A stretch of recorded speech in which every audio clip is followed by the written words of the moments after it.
Hello and welcome to Vantage. We're coming to you live from Gandhinagar. Across the border in Pakistan, there is talk of a security pact between Pakistan and the United States. What's more, they're keeping it secret. Is Washington planning to sell weapons to Islamabad? And if that is the case, what does it mean for India? Also, why can't Joe Biden shake off America's obsession with Pakistan? We'll take a closer look at this strange relationship. In China, the state is telling teenagers how long they can use phones. Just 2 hours a day if you're under 18. In Canada, tech firms like Meta and Google have stopped carrying news. We'll tell you why. Over in the US, Harvard University is in trouble. They are being accused of human trafficking of all things. And the internet is obsessed with a new sensation, a bear that acts like a human. We'll get you all this and more, but first the headlines tonight. The drone war intensifies. Russia says it has downed 7 drones near its capital. There has been a surge in such attacks targeting Moscow. Ukraine claims to have repelled more than 20 drones over Kiev. It's the 8th straight day that the Ukrainian capital has come under attack. Morgan Stanley upgrades India's economy to quote-unquote overweight. The brokerage firm says India is on track to achieving GDP growth of 6.2%. It comes just 4 months after India was elevated from underweight to equal weight. But bad news for China. It has been downgraded to equal weight. Iran doubles down on the hijab rule. A new draconian law proposes long jail terms for offenders and the use of artificial intelligence to identify women who breach the dress code. This comes ahead of the 1-year anniversary of the mass protests. 22-year-old Masha Amini's death had sparked the protest across the country. Greenpeace activists arrested after they target the UK Prime Minister's home. They climb onto the roof of Rishi Sunak's North Yorkshire home and cover it in black fabric. This after Sunak gave the green light to hundreds of new oil and gas licenses in the North Sea. The UK Prime Minister was not present at his home at the time of this incident. And Canadian Prime Minister Justin Trudeau and his wife Sophie are separating. Prime Minister Trudeau made the announcement in an Instagram post. They were married for 18 years and have 3 children.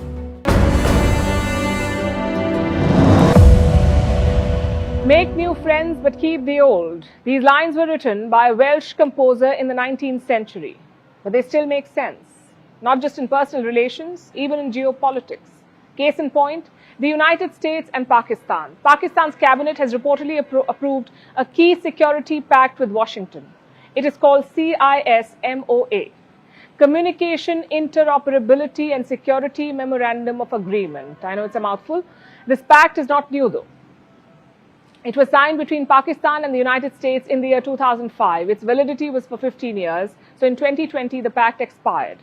Almost 3 years later, a new one has been approved, and this too is set to run for 15 years. But why is it important? Because the US does not sign such agreements with every country. This pact is reserved for allies and defense partners. If you sign this deal with America, it's easier to buy weapons and hardware. So the obvious question is this.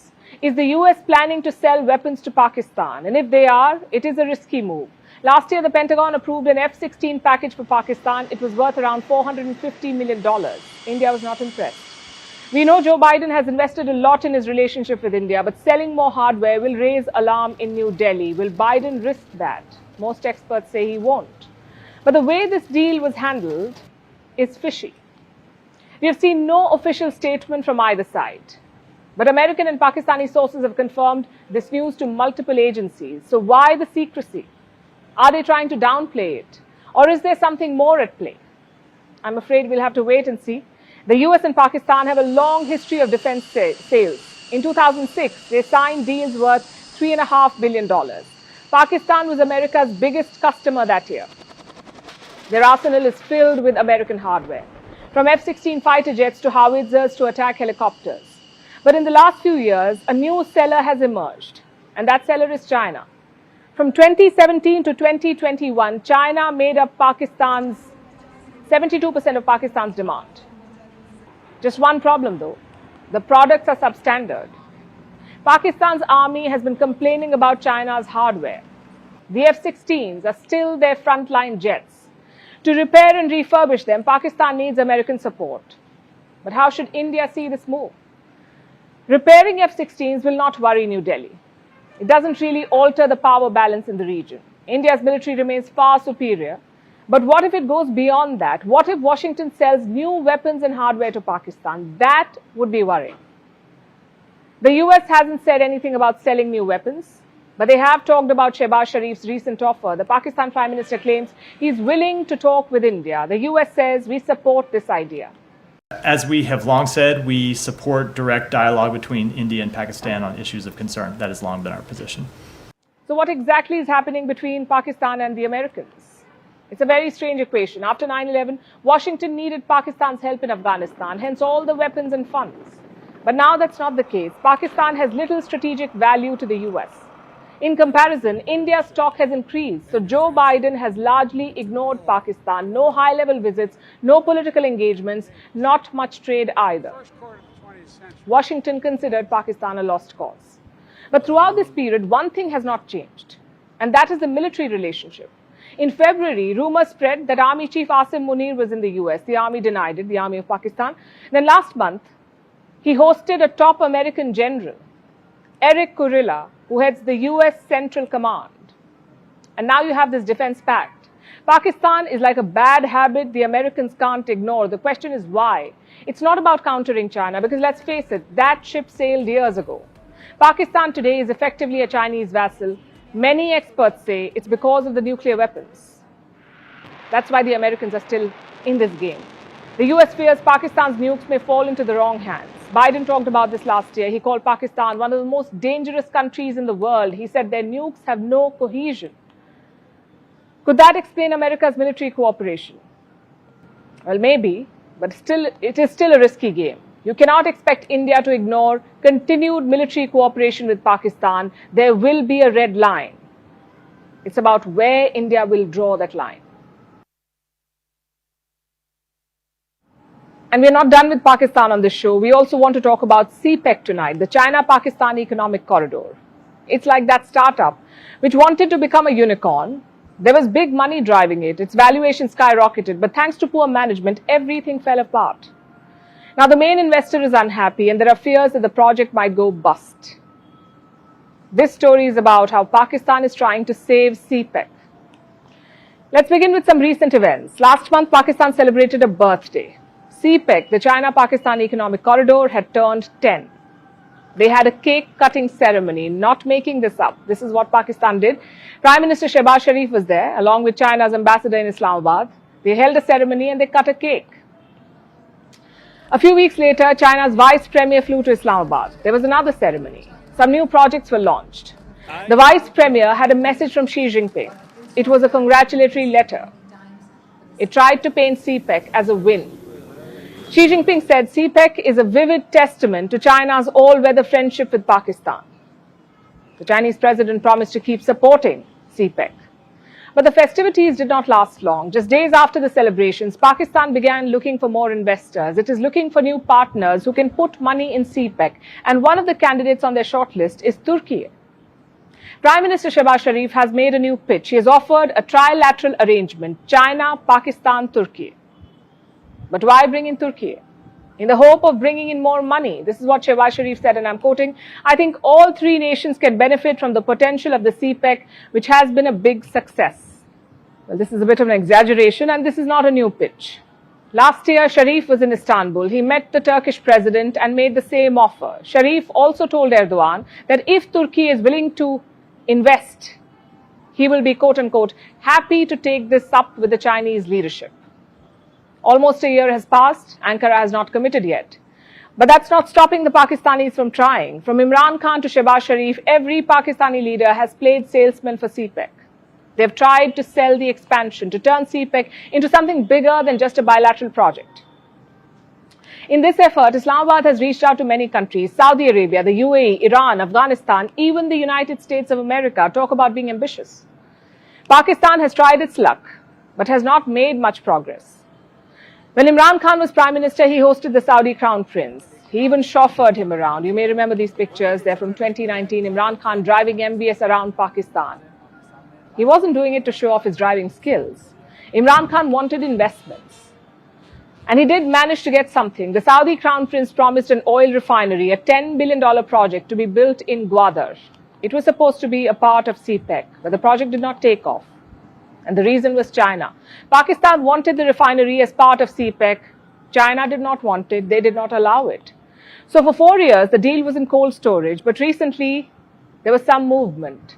This $10 billion deal was revived, but the terms were changed. The refinery is no longer a part of CPEC. It's the same story with other projects too. Lots of promises, but little to show for them, and no third partner. We come to the question, why does Pakistan need one? Why do they need a third partner? Because the project has become too big to sustain, and Beijing is not keeping its promises. When Pakistan and China started CPEC, the investment target was $62 billion. That's the number that Beijing promised, $62 billion of investment in Pakistan. How much of that has materialized? Less than 28 billion. That's according to one estimate. What about the rest of the money? Well, it seems China has had a rethink. It has slowed down investments. As of last year, just 3 out of 15 CPEC projects were completed. China wants to see progress. It wants the existing investments to be completed and to bear fruit. Only then will it pour in more money, which makes sense. Which is also why Pakistan wants money from another source to jumpstart stalled projects. Also to reduce some of the financial liability. But that's not a decision that Pakistan can take. China controls every aspect of CPEC. All investments are subject to Beijing's approval. So even if a partner is interested, they cannot get in without Beijing's nod. And that leaves Pakistan completely at China's mercy. 10 years into CPEC, this is what they have. About $23 billion in Chinese debt and a bloated infrastructure project with no progress and no takers. Earlier we spoke about setting the limit, about drawing red lines. Well, China has drawn another one. It cuts right through the middle of civil liberties and choice. Let me explain. China's cyber regulator has come out with some suggestions. They're telling teens how to use smartphones. If you're aged between 16 and 18, you can use a smartphone for 2 hours a day.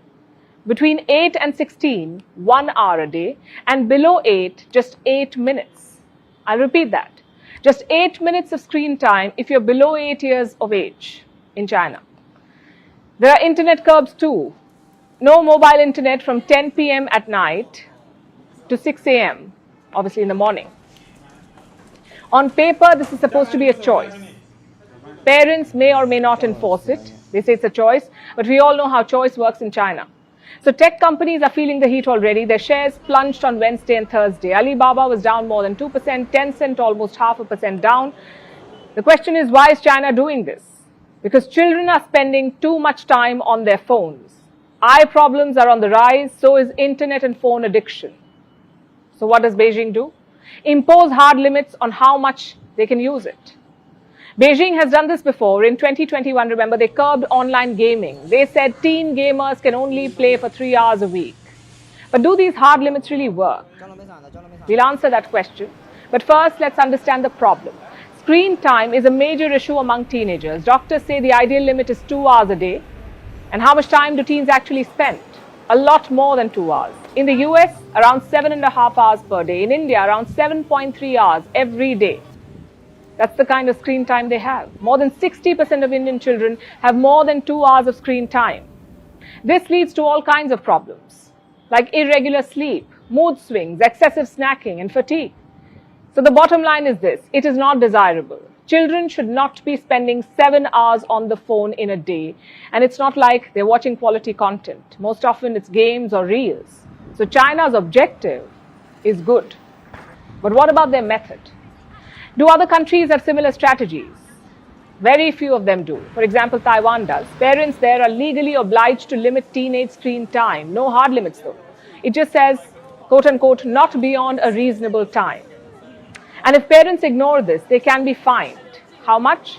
Up to $1,600. That should be enough incentive, I guess. Taiwan has also banned gadgets for children below 2 years of age. It's illegal to use them. South Korea is another example. They have limited children's access to online games. Between midnight and 6 a.m., children cannot play online. But do these curbs work?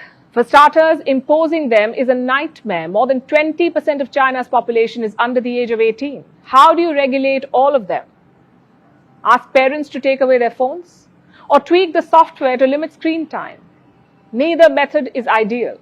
Tech companies say it's nearly impossible. Parents and children will always find loopholes. But that's just one part of the problem. The second is the concept of it. Should governments be asking children what and how much to watch? It's a slippery slope. By that logic, shouldn't cigarettes and alcohols also be banned?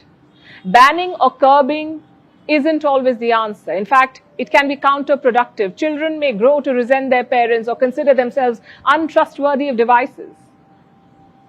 You don't want that happening. A better solution would be parent-driven. Parents know what is best for their kids. What they need is good advice and plans, not legally enforceable ones, just good old tips. After that, it's all about your creativity. And I know it's hard to make children listen.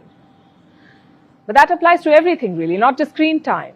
It's not like children love eating green vegetables or finish homework on time or sleep when you ask them to. You need to figure out a way to make them do these things. And screen time is no different. The state's job is not to interfere in parenting.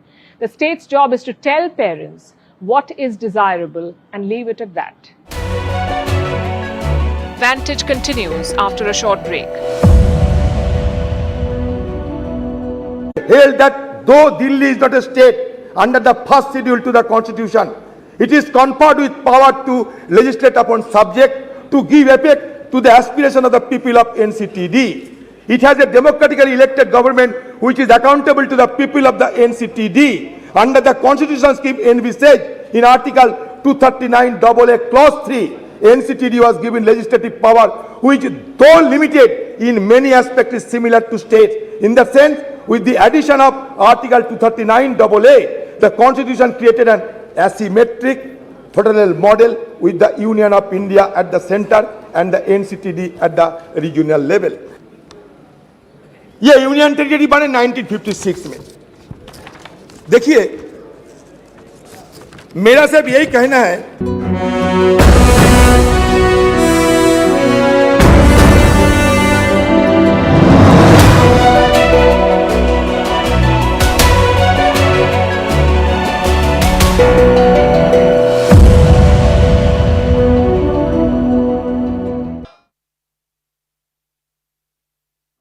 Thankfully, no such restrictions in India yet. India is still in the midst of a digital boom.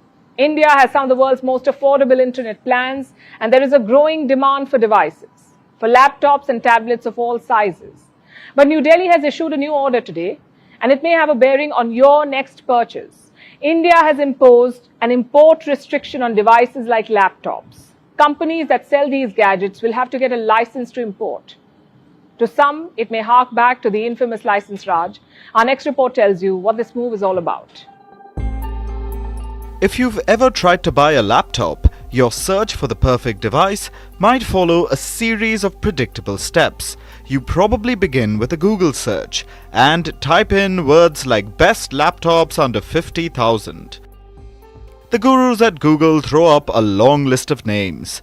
There are photographs and a long list of specs, filled with tech jargon that honestly even an Oxford dictionary cannot explain. Once you have spent enough time perusing all the advice online, the entire product catalogue is a blur. The configurations don't make sense anymore. What you're left with are just names like HP, Dell, Samsung and Apple. Your choice probably hinges on the brand. Have you ever wondered why there are no Indian names among the top brands? Probably because there are not enough laptops made in India. That's true for personal computers and tablets too. India wants to fix that problem. It has come up with new rules, a new licensing requirement for companies to follow.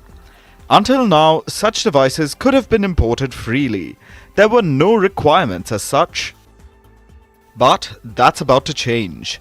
Now, manufacturers would need a license to get their products to India. Why make the process harder? The intention is to get these companies to make in India. That isn't really happening right now. From April to June this year, almost $20 billion worth of electronics were imported to India. This includes laptops, tablets, and personal computers. These devices make up almost 1.5% of India's total imports in a year. Nearly half of this supply comes from China right now. New Delhi wants to change that.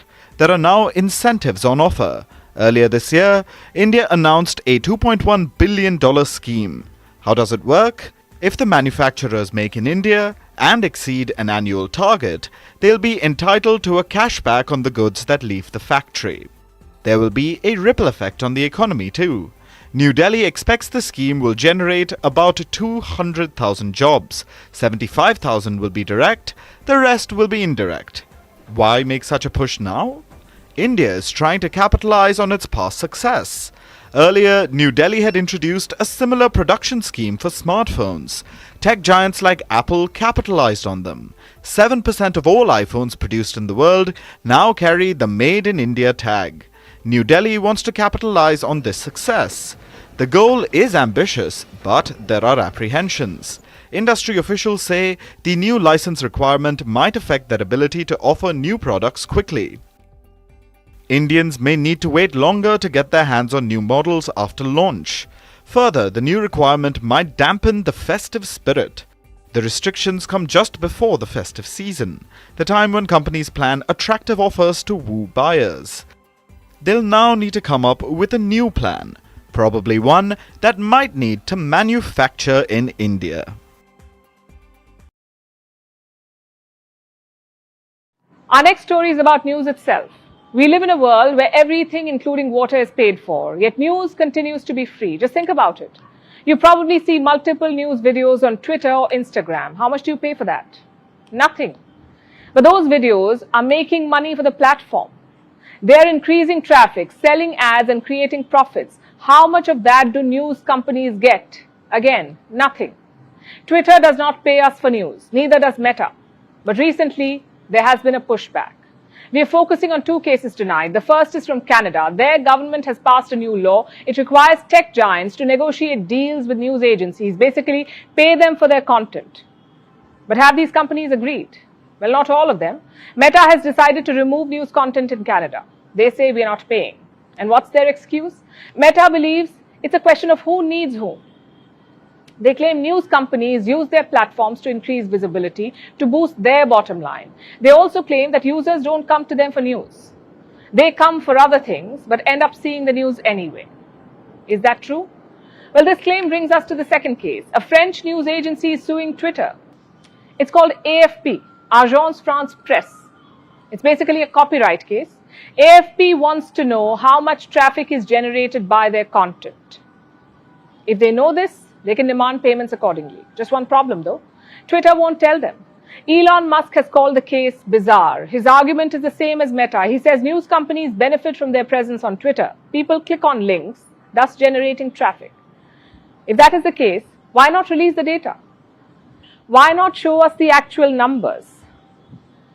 The truth is that this system helps both sides. Internet platforms get more traffic thanks to news. At the same time, news platforms get more reach thanks to Meta or Twitter. Both things are true. But only one side is making the money of it. Only one side is getting paid. Imagine you watch your favorite news show on Twitter or Instagram. You haven't bought their subscription on TV. You just watch them online. Who benefits in such cases? Twitter and Instagram get traffic every time you watch. And what about the news platform, the news channel or website? They get a viewer, but no money.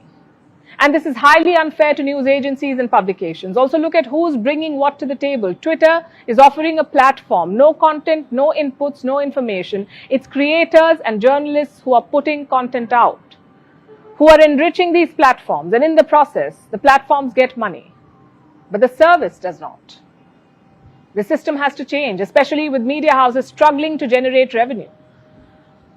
And it's not like it's impossible. Australia imposed a similar rule in 2021. At first, Meta and Google pulled the same stunt. They threatened to remove news from their platforms. But eventually, they backed down. Today, more than 30 deals have been signed. Put together, they have made $200 million for news companies. I know it sounds like a lot of money, but we are talking about internet giants here. Meta makes $120 billion in 1 year. Google, more than $280 billion. If anyone can afford it, they certainly can.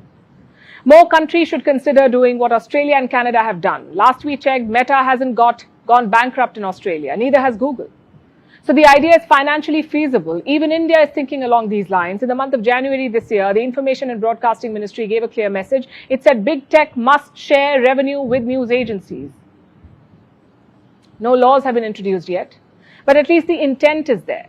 Going forward, we need to admit and accept two things. News and big tech cannot be separated. This relationship is here to stay. And secondly, this relationship leads to or has a revenue imbalance. Big tech is taking the bigger chunk of profits. We need laws to correct this problem. But we also need internet platforms to be more understanding. Now to Israel, which remains divided over a new law. Thousands of people have been protesting for the past 7 months. The judiciary has been at loggerheads with the government. The divide is over a new law, a law that gives the government more influence over the courts. Critics say it compromises Israel's democracy. And it is designed to protect the Prime Minister who faces multiple cases in court. Prime Minister Benjamin Netanyahu. He is on trial in 3 separate cases.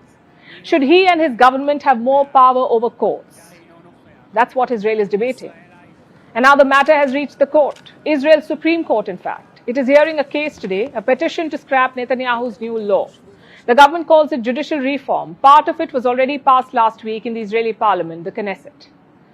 Now, the Israeli Supreme Court will look into it. In September, all 15 members of Israel's Supreme Court will sit to hear petitions against the overhaul. This will be the first time that the entire Supreme Court sits down for a case.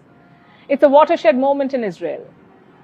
And this hearing is expected to be a teaser for the upcoming battle. But what do these developments really mean for Israel, its democracy and its security? We put these questions to Israel's former Prime Minister, Ehud Olmert. He's the Prime Minister who preceded Netanyahu in his first stint in power, and he gave us his perspective and insights into the chaos that is threatening to tear Israel apart. Joining me is Ehud Olmert. He's the former Prime Minister of Israel. Mr. Olmert, thank you very much for joining us and welcome to First Post. I'm delighted. The judicial reform in Israel has been called a lot of things. Some have called it a political crisis. Others have called it a full-blown constitutional crisis and chaos. How would you describe what's happening in your country? Well, there is a crisis. We haven't yet arrived at the constitutional crisis, but we are very close to it. Depends very much on the decision of the Supreme Court, which will convene on the 12th of September with all the 15 justices of the Supreme Court.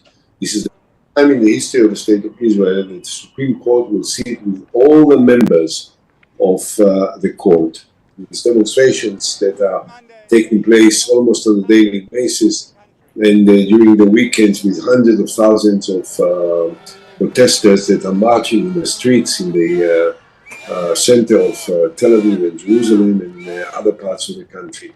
Last month, you were discussing these reforms and you'd said, and I quote, "The government has decided to threaten the foundations of Israeli democracy and this is not something we can accept or that we can tolerate."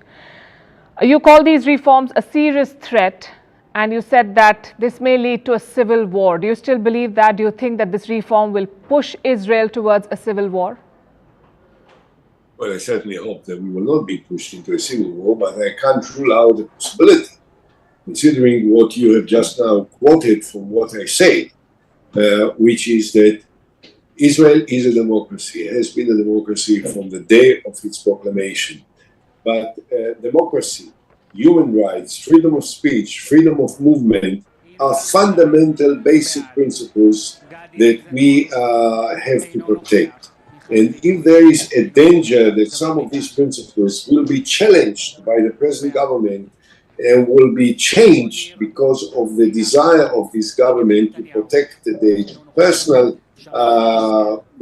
status of the Prime Minister and also to create a necessary environment for messianic extremists, radicals, anti-Palestinian elements in the government, it may bring the two camps in Israel into hopefully not, but it might create also a violent confrontation.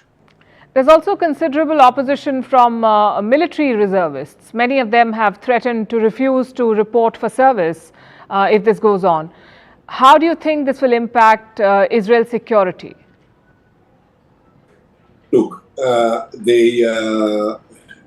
let's take it to the most extreme option. Let's assume, which I hope will never happen, that tomorrow morning Israel will be attacked by the Hezbollah in the north, by the Iranians, by others, I don't know. You can be certain that all the Israeli reservists, the pilots, the cyber fighters, the intelligence soldiers, the soldiers of the special commando units, all will join in to fight in order to defend the state of Israel.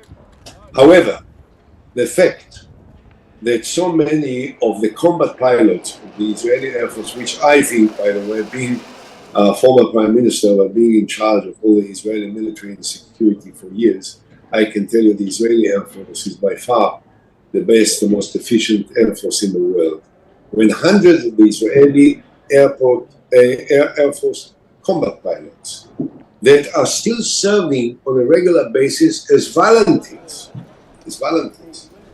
they say, we don't want to volunteer anymore because we are not prepared to fight in order to defend a country which is not democratic. This is a major event in the life of our country. This has never happened before. What do you think of when someone talks about Harvard? Legendary institution, Ivy League, best university in the world. What about a shopping mall for human remains? Because that's what it is said to have become. This story is about the Harvard Medical School. It's embroiled in what's being called the Harvard morgue scandal. The charge is that Harvard was trafficking human body parts. These bodies were donated for science, but parts of 400 such bodies were allegedly sold across the US. Now there's a lawsuit against the college, a class action lawsuit. 19 more families have joined it. Here's a report. In June this year, some US colleges, including Harvard Medical School, were rocked by morbid allegations. Harvard's morgue was being used as a warehouse. One of the employees working for the school was dealing in human body parts. He was selling the remains of people who had donated their bodies to Harvard for science. They donated to Harvard's Anatomical Gifts program that's used to train doctors. But after the training was completed, these remains were being trafficked by a worker in Harvard's morgue. The Harvard morgue manager's involvement came to light after US authorities busted a nationwide body part trafficking ring. The morgue employee, Cedric Lodge, has been indicted on multiple counts of conspiring to transport and sell human remains. He's been accused along with his wife and several other people. They've allegedly been doing this for years, since 2018. The Harvard morgue manager is accused of supplying body parts till about August 2022. That's 4 years.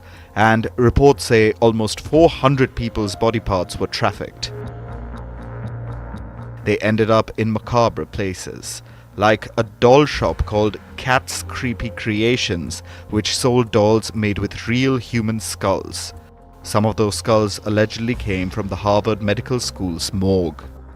There are even more horrific details. Human brains sold for $200. Faces that had already been dissected sold for $600. Skin sold to someone looking to tan it and make leather. It's disgusting and disrespectful to the donors and their families. The donors were people who decided to donate their bodies to science, to make one last difference in the world. These donations are essential for medical studies. Aspiring doctors and dentists need to study them to better understand the human body. And many donate their bodies to help train a new generation of medical professionals. But there's an implicit understanding people have when donating their bodies, that the remains will be treated with respect. That once the studies are over, they will be turned to ashes and returned to the families. It's a solemn oath that Harvard seems to have violated. And now the college is being sued for this. 19 more families have joined a class action lawsuit against Harvard. The lawsuit alleges that Harvard abandoned the remains in a facility that was a place of freakish desecration where, according to the indictments, criminals were allowed to roam and pick over loved ones' remains for bits like trinkets at a flea market. That's what the lawsuit says. Harvard denies the charges and has not spoken much about the case, saying they do not comment on ongoing investigations. The college has issued an apology, and it has called the morgue employees' actions an abhorrent betrayal. But other than that, the college has maintained its silence. There are multiple ongoing lawsuits. Many families have come out to demand accountability from Harvard. While the Harvard Medical School is not directly involved in the trafficking, it is being sued under a law which says an employer is responsible for illegal activity at the workplace. If the college is found guilty, it may provide a measure of peace to the distraught families. But the whole Harvard morgue scandal is a wake-up call. Universities need to ensure this kind of thing can never happen again, especially in places like Harvard. The reputation it has built over the years cannot be a shield to paper over such cracks. Slow and steady wins the race. It's a famous proverb. It's probably true, unless of course you're talking about athletics. That's one arena where being slow doesn't help. Recently, the world saw this in action, the slug-paced kind, thanks to a Somali runner. The Summer World University Games were held in China this week. The competition included a 100-meter dash. Now, a clip of that race has gone viral, and this sprinter from Somalia, Nasra Ali Abukar, is making news all over the world, but for all the wrong reasons. See it for yourself. As soon as the starting gun is fired, Abukar falls behind. Within 6 seconds, she's trailing far behind. So far behind that she soon disappears from the camera frame. Eventually, everyone crosses the finish line, but Abukar flounders about 10 seconds behind. She's at about half the speed of her closest competitor, and even though she finishes dead last, she does a little skip in the air. Full marks for confidence, we say. She looked pleased with herself. But the spectators did not share this feeling.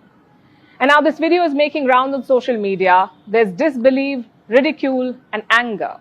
Abukar has drawn harsh criticism. Her performance has triggered a number of questions. Why was she representing Somalia?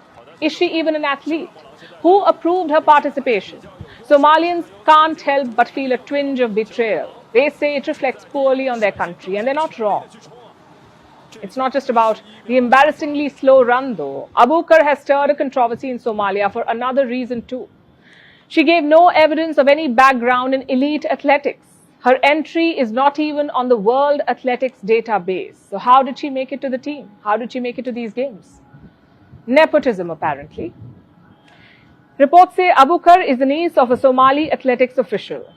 This claim has not been verified so far, but it is making waves across social media, and the rage is palpable. The Somali Athletics Federation has announced an investigation. They will investigate how Abukar found a place on the team.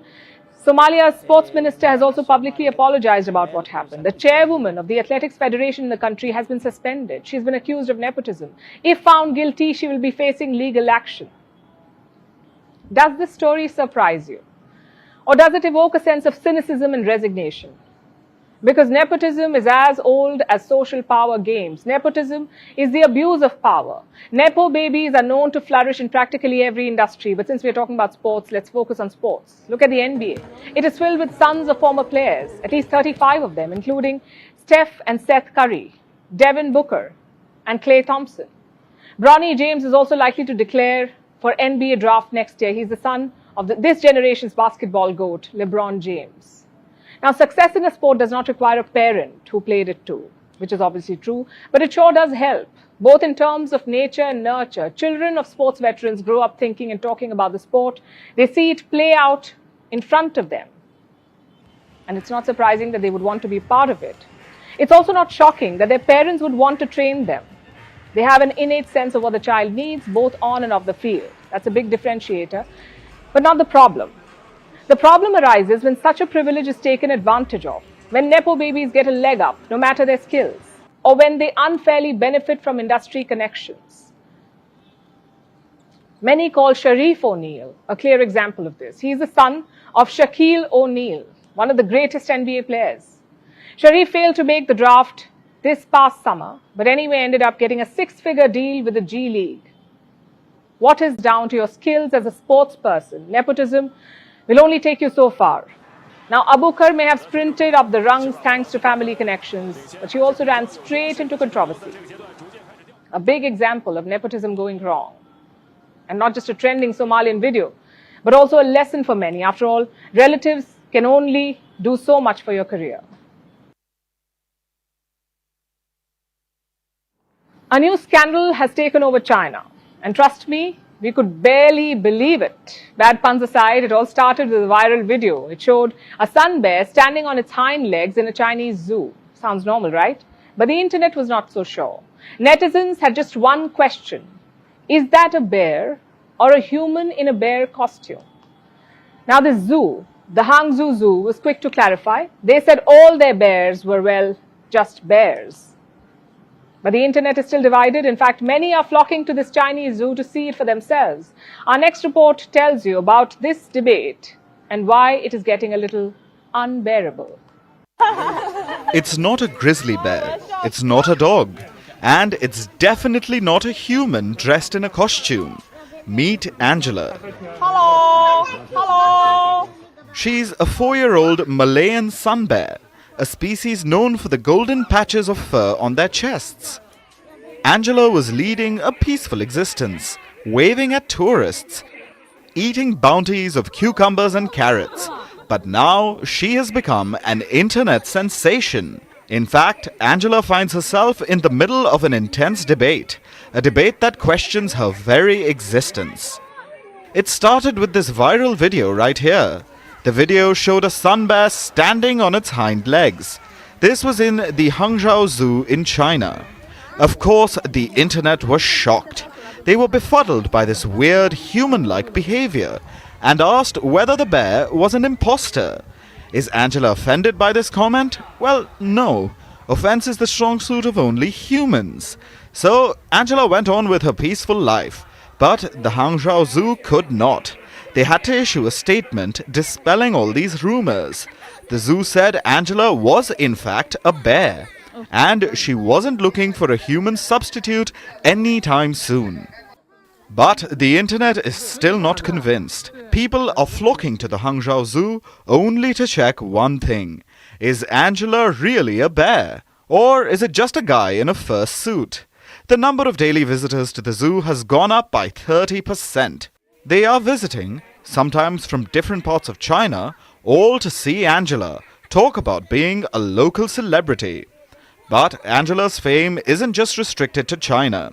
She has become so famous, or should I say infamous, that even a UK zoo waded into the debate. It uploaded a picture of one of its sun bears called Kyra, and talked about the human-like behavior of the species. Sun bears are a unique species. They are half the size of an American black bear, about 4 to 5 feet. And yes, they do have human-like behavior. Like standing on their feet or waving. Does that make them a human in a fur suit? Absolutely not. But is the internet convinced? Well, barely for now. And now it's time for Vantage Shots, images that tell the story. We're starting with the United States. A robbery attempt went horribly wrong here. A masked man tried to steal from a grocery store, but the store owner caught hold of him and, well, went to town with a beating. In Michigan, a couple rescued people from a burning boat seconds before it exploded. In Turkey, the military detonated artillery shells found underwater off the Black Sea coast. And finally, we're taking you back in history. On this day in 1960, the West African nation of Niger gained full independence from France. The French began colonizing Niger in the 1890s. It was not easy, though. People of all ethnicities united to resist and fight back. After 2 decades of intense fighting, Niger came under the French rule in 1922. It was one of the last African countries to be colonized by the Europeans. We're leaving you with that. Thank you for watching. We'll see you tomorrow.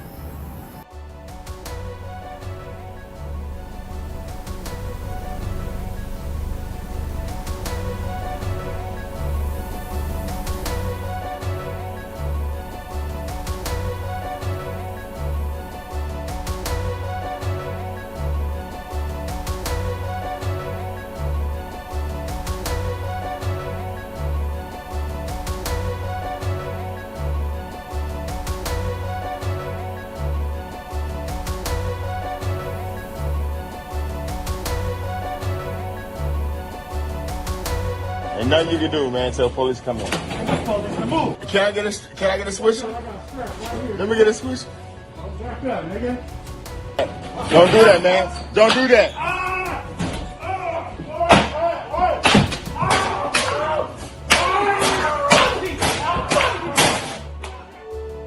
Get off the boat. Get off the boat. It's gonna blow. You guys want to jump out right now? Jump out right now.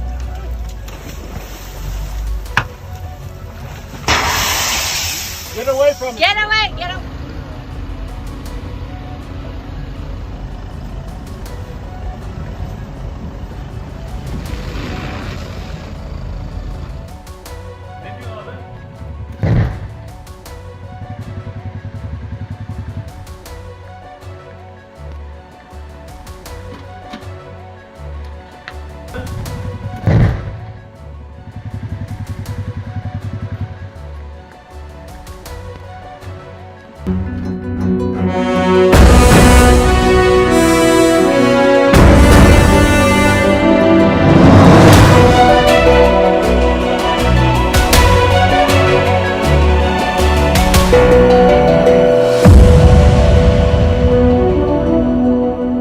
तो भी कहे, शंका हमारे इसलिए है कि हिंदुस्तान में से एक ही राज्य दिल्ली नहीं है। अगर दिल्ली में इस तरीके की छेड़खानी होते रहेंगे तो इसके चलते आप धीरे धीरे हिंदुस्तान की बाकी राज्यों में एक किस्म के ही हमला करते रहेंगे। अगर आपको यह लगे कि यहां घोटाला होते रहते, ये घोटाले के लिए क्या ये बिल लाना जरूरी था? आपके हाथ में ईडी है, सीबीआई है, कितने सारे फौजें हैं आपके हाथ में, कितने सारे शक्तियां हैं अपने जेब में, तब उसको इस्तेमाल क्यों नहीं करते? ये घोटाला की चलते, घोटाला की विरोध करने के लिए आपको क्या ये बिल लाना जरूरी था? मैं ये सवाल पूछना चाहते हैं।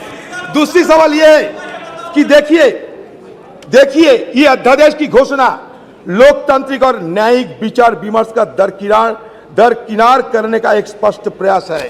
क्योंकि मैं बता रहा हूं, क्योंकि सुप्रीम कोर्ट की 2023 संविधान पीठ के फैसले के महज 6 दिन बाद ही 17 मई 2023 के अध्यादेश को मंजूरी देने वाले कैबिनेट प्रस्ताव पारित किया गया था, जबकि अध्यादेश को 19 मई को ही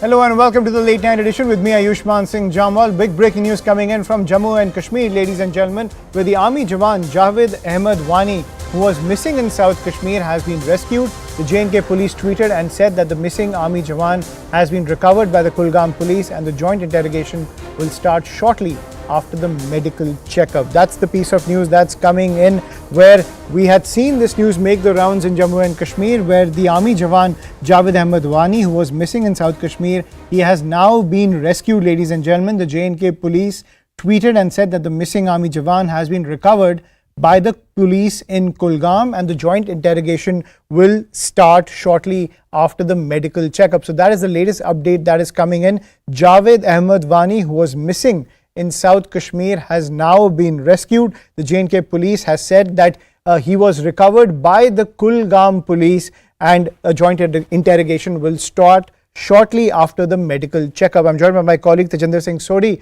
on the broadcast, who's getting us this piece of breaking news. Tejinder, over to you. Give us the details. Yes, Ayushman, the army Jawan who had gone missing for last almost 1 week has now been recovered. The Jammu and Kashmir police says that the army Jawan Javed Ahmed Wani, who had gone missing a couple of days ago, has now been recovered. Though the police has not yet clarified whether he was kidnapped or whether he had gone out of his own free will, but police says that right now his medical checkup is going on in a local hospital in Kulgam, and after that his interrogation will start. So this raises some questions because the police says that his interrogation will start. So it seems that he was not kidnapped. Something seems to be fishy in all the entire episode with a detailed statement. But if you remember, just a couple of days ago, the Director General of Jammu and Kashmir Police, Dilbag Singh, commenting on this missing Jawan, had said that police has recovered some clues and soon they are going to crack this case. The police has also earlier ruled out that this Jawan was kidnapped by the terrorists, or some terror outfit including TRF had claimed the responsibility that they had abducted this army Jawan. But now the police is saying that he has been recovered and his interrogation would soon start. So what all transpired, where he had gone, what were the circumstances of this Jawan going missing, whether he was abducted, whether he had gone somewhere out of his own free will, it is yet to be ascertained. But this army Jawan was posted in Leh and he had come home to spend holidays with his family.